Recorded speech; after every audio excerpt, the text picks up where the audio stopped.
In the book Catch-22 by Joseph Heller, he has this character that pushes the entrepreneurial spirit to absurd and dangerous lengths. Milo Minderbinder. He starts as this mess officer, this guy who's in charge of food, and he's supposed to keep the whole base fed. But Milo turns this assignment of buying food and feeding the troops into a business. He builds this crazy little economy trading eggs and cotton and chocolate, and he's running deals across the Mediterranean like he's inventing global supply chains in the middle of World War II. He uses military planes and he signs contracts, and he's basically running this giant side hustle.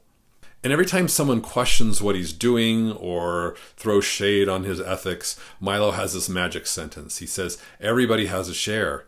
And at first it's funny until you see what this logic starts to allow.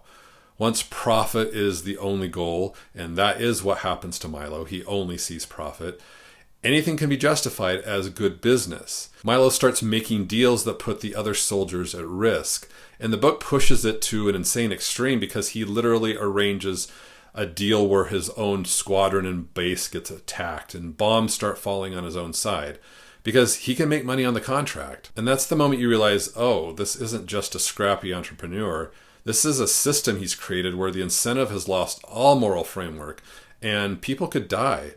The Milo character is amusing. It's also kind of scary, but there's also a part that feels pretty modern to me. Because if we aren't careful, this whole hustle culture we see around us can train us to see everything as leverage. Networking or collabs instead of friendships, relationships as transactional. And as I look around, I see this playing out all over. Friendships sometimes get reduced to, oh, if you can't help me advance my goals or my kids' goals, then it's not worth nurturing. But the cost of all this is invisible until later you realize you haven't been investing in trust and loyalty and real connection. And Milo isn't the twirling mustache kind of villain. He's cheerful and he's rational, and he honestly believes he's doing good.